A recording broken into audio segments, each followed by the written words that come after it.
Na última segunda-feira, dia 13 de abril de 2026, o Papa Leão XIV visitou a maior mesquita da África. Ela fica na Argélia. E a mídia noticiou isso como um movimento de paz. Só que a Bíblia já descreveu esse movimento há mais de 2.500 anos. E o tempo para isso acontecer acabou de começar. Essa é a primeira vez na história que um Papa pisa neste país. Na visita, ele tirou os sapatos, entrou na Mesquita de Argel, que é a terceira maior do mundo, assinou o livro de honra e deixou uma mensagem pedindo misericórdia sobre toda a humanidade. Mas o que o líder da Igreja Católica foi fazer em um país onde 99% da população é muçulmana, onde a comunidade católica não chega a 10 mil pessoas, em um país onde a população é de mais de 48 milhões de habitantes? Não foi para evangelizar nem para pastorear o seu rebanho. Então, foi por quê? E por que isso está acontecendo exatamente agora? Em novembro de 2025, apenas 5 meses antes, ele já tinha feito a mesma coisa na Mesquita Azul de Istambul. 2 países, 2 mesquitas, um padrão. E isto não é diálogo, e sim uma construção. E hoje você vai entender o que está sendo construído. Esta não é a primeira vez que o Papa faz isso, e quando voltamos à pergunta inicial, a resposta é diálogo interreligioso, promoção da paz. Mas quando a gente para e observa o padrão, essa resposta fica mais perturbadora. Em novembro de 2025, 5 meses antes da visita à Argélia, o Papa Leão XIV visitou a Mesquita Azul em Istambul. Antes dele, o Papa Francisco passou anos construindo um relacionamento com os líderes islâmicos. E o secretário de Estado do Vaticano declarou abertamente que essas visitas são uma continuação natural do caminho de diálogo interreligioso. Ou seja, isso é uma agenda. É uma construção sistêmica de uma ponte entre 2 das maiores religiões do mundo. E dentro desse contexto, eu quero trazer algo para vocês que eu considero de extrema importância, porque o Vaticano acabou de reservar uma sala exclusiva de oração para muçulmanos dentro da Biblioteca Apostólica do Vaticano. Só que essa não é só mais uma biblioteca, mas é a biblioteca mais antiga da Europa. Fundada em 1475, é o maior centro histórico de pesquisa do mundo. Lá são guardados tesouros incalculáveis para o mundo cristão, como o manuscrito completo mais antigo que existe da Bíblia, além de outras dezenas de milhares de manuscritos, com mais de 1 milhão de livros que guardam toda a história do cristianismo, além de milhares de moedas e medalhas que guardam a história da humanidade. Essa biblioteca que guarda tantos tesouros do mundo cristão também guarda um tapete de oração muçulmano. Essa é uma mensagem clara de onde a instituição da Igreja Católica está caminhando. E para entender o peso de tudo isso, precisamos entender quem são essas 3 religiões abraâmicas. O judaísmo, o cristianismo e o islã, descendentes de Abraão, alegam adorar ao mesmo Deus. Mas as 3 religiões têm diferenças teológicas que as tornam irreconciliáveis entre si. Porque o islã nega que Jesus é o Filho de Deus. O judaísmo nega que Jesus é o Messias. E o cristianismo afirma que Jesus é o único caminho. Não existe uma fusão possível sem que alguém abra mão do que é essencial. E é exatamente aí que entra a profecia. Porque o sistema que está sendo construído agora não vai te pedir que você abandone a sua religião. Ele vai te pedir apenas que você relativize, que você aceite que todos os caminhos levam ao mesmo lugar. E isso, em algum momento, vai parecer bonito, vai parecer necessário, vai parecer o único caminho em um mundo em guerra. Dentro do cenário dos últimos dias, o anticristo tentará tomar o lugar de Deus, mas antes dele, o falso profeta preparará o mundo para receber o anticristo. João teve uma visão e descreveu assim: vi outra besta subir da terra. Tinha 2 chifres semelhantes aos de um cordeiro, mas falava como um dragão. 2 chifres de cordeiro, uma aparência religiosa e mansa, mas por dentro um dragão. E a função do falso profeta está descrita logo no versículo a seguir. Exercia toda a autoridade da primeira besta e fazia com que a terra e os seus habitantes adorassem a primeira besta. Ele não governa, ele não é o poder político, mas ele é o braço religioso desse sistema. E a missão dele é uma só: construir uma espiritualidade global que prepare o coração das pessoas para aceitar o anticristo quando ele se revelar. E como ele vai conseguir fazer isso?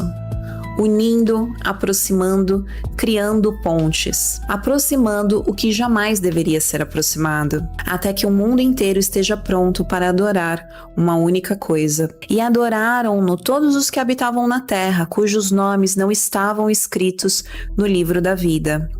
E agora, voltamos a olhar o que está acontecendo no mundo hoje. Em 4 de fevereiro de 2019, o Papa Francisco e Ahmed El-Tayeb, a maior autoridade do mundo islã sunita, se sentaram juntos nos Emirados Árabes e assinaram um documento. Documento sobre a fraternidade humana para a paz mundial e a convivência comum. É um texto que declara que a diversidade religiosa é querida por Deus, que todas as religiões conduzem à verdade, que cristãos e muçulmanos adoram ao mesmo Deus e que juntos devem construir uma humanidade unificada. Este acordo é o que vai ser usado para construir tudo o que vem depois. Tudo o que vemos desde 2019, cada visita à mesquita, cada templo interreligioso, cada conferência desses líderes religiosos, nasce exatamente desse acordo. Os nossos antepassados na fé e na fraternidade. Deus elegeu Abraão por fiel amigo.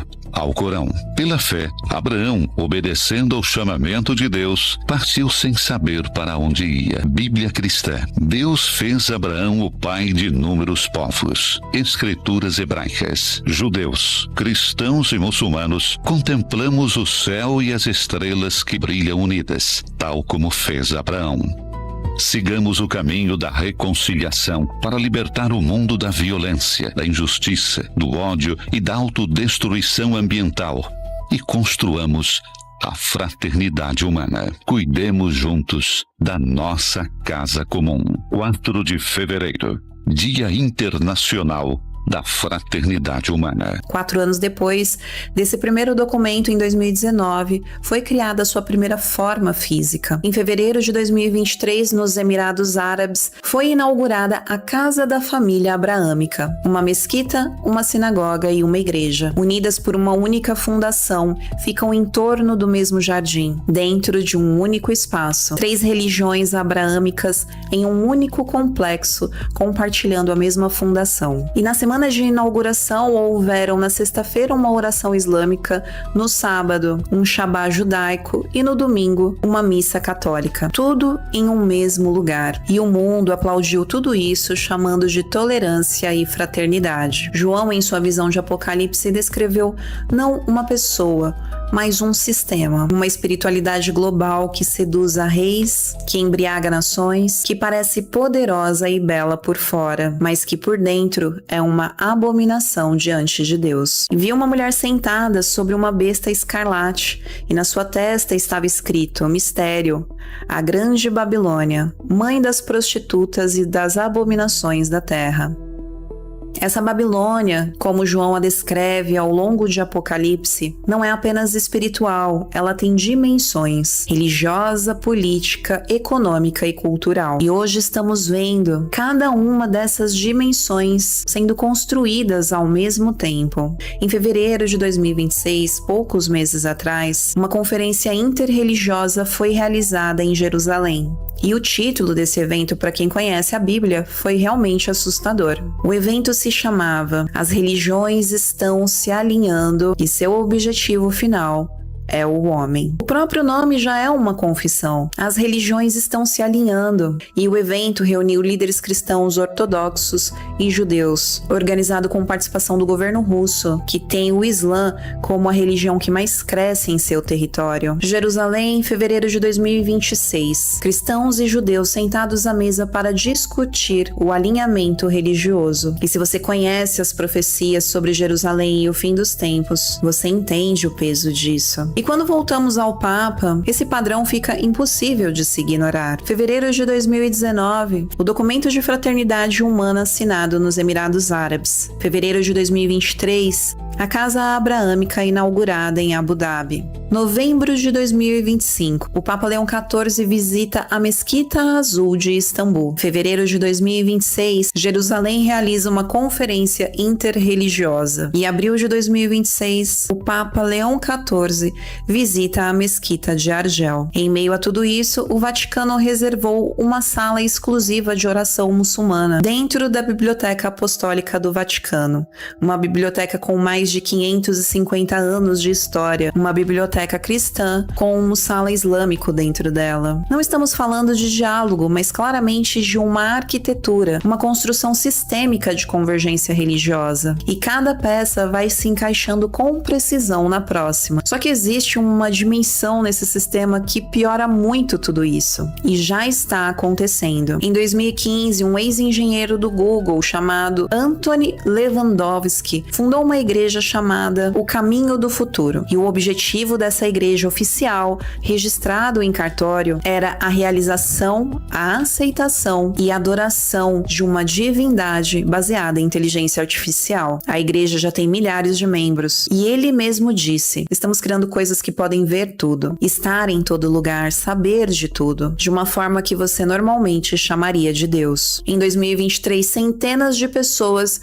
se reuniram em uma igreja luterana na Alemanha para assistirem a um culto conduzido por um chat GPT, que foi projetado no altar. Uma igreja na Suíça instalou em seu confessionário um holograma de Jesus. Gerado por inteligência artificial, o projeto se chama Deus in Machine, uma imagem digital de Jesus que analisa suas palavras, responde, aconselha e move os lábios enquanto fala. As pessoas entram no confessionário e se ajoelham diante de uma imagem que fala. Só que se você acha que tudo isso é muito ruim, então presta atenção no que eu vou te falar agora. Porque em janeiro de 2023, no Vaticano, as 3 religiões abraâmicas, o catolicismo, o islã e o judaísmo, assinaram juntas pela primeira vez um documento com o objetivo declarado para que a inteligência artificial sirva à humanidade. Tudo isso foi escrito apenas um mês antes da inauguração da Casa da Família Abraâmica, o local onde foram construídos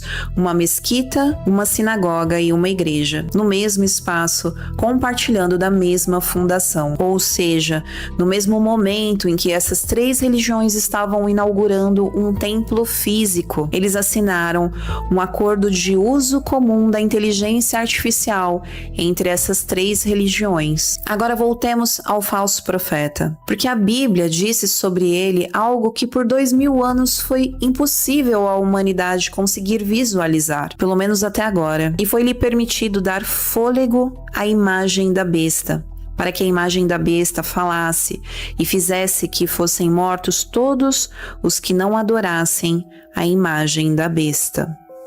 Uma imagem que fala, uma imagem que parece viva, uma imagem que tem autoridade para ordenar a adoração e decretar a morte de quem a recusa. Por mais de 2000 anos, intérpretes da Bíblia liam esse versículo e não conseguiam imaginar como isso seria possível, como uma imagem poderia falar, como poderia parecer viva, como poderia ter uma autoridade própria. Em 2026, essa pergunta não existe mais. Uma IA que fala, que responde, que parece viva, que analisa as suas palavras e reage em tempo real, que pode ser colocada dentro de uma imagem, dentro de um holograma, que pode ser colocada dentro de uma tela e parecer algo divino. Para quem não tem discernimento espiritual, isso pode ser uma realidade. Enquanto João descreveu isso em sua visão, nós estamos vendo isso diante dos nossos olhos, para enganar, se possível, até os eleitos. A Bíblia não usa essas palavras como religião única, moeda única, num só versículo, mas descreve exatamente isso em 3 textos que se complementam e que agora faz mais sentido do que em qualquer outro momento da história. E adoraram-no todos os que habitavam na terra, cujos nomes não estavam escritos no livro da vida. E fez que a todos, pequenos e grandes, ricos e pobres, livres e escravos, fossem postos um sinal na mão direita ou na sua testa, e que ninguém pudesse comprar ou vender, senão aquele que tivesse o sinal. E foi-lhe dado poder sobre toda tribo, língua e nação. 3 versículos, 3 dimensões do mesmo sistema. Uma adoração global que está sendo construída pelo ecumenismo que estamos vendo ser construídos nos nossos dias atuais. Um controle econômico total. Quem não se sujeitar não compra e não vende. Um poder sobre toda a nação. Não um líder regional, mas um líder planetário. O palco está sendo montado, a religião está sendo preparada, o sistema está sendo construído e o que falta é apenas a pessoa que vai ocupar o centro desse palco. E o maior perigo não é esse problema chegar com força, mas é ele chegar com a aparência de paz, com um discurso de amor, de unidade, de inclusão, com um papa tirando os sapatos em uma mesquita e o mundo aplaudindo, com um templo bonito onde 3 religiões dividem o mesmo jardim, com uma inteligência artificial que parece ser divina e te responde às suas questões mais profundas. Tudo vai parecer necessário e tudo vai parecer bom. E meus irmãos, se tudo o que estamos vendo está se cumprindo, então a promessa também vai se cumprir, porque a mesma Bíblia que descreveu tudo isso também descreveu o que vem depois. Olhos não viram, ouvidos não ouviram, nem jamais penetrou em coração humano o que Deus tem preparado para os que o amam. E o próprio Senhor Jesus nos disse, quando começarem a ver essas coisas acontecendo, olhai para cima e levantai as vossas cabeças, porque a vossa redenção está próxima.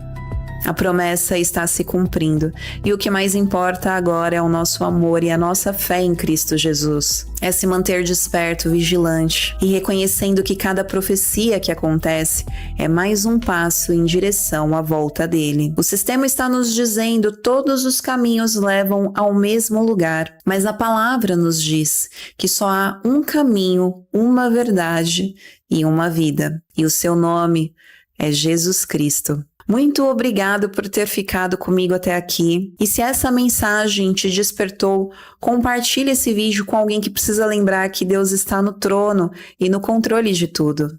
Eu fico por aqui, nós nos vemos no próximo vídeo. Um beijo e que Deus os abençoe. Maranata, ora vem, Senhor Jesus.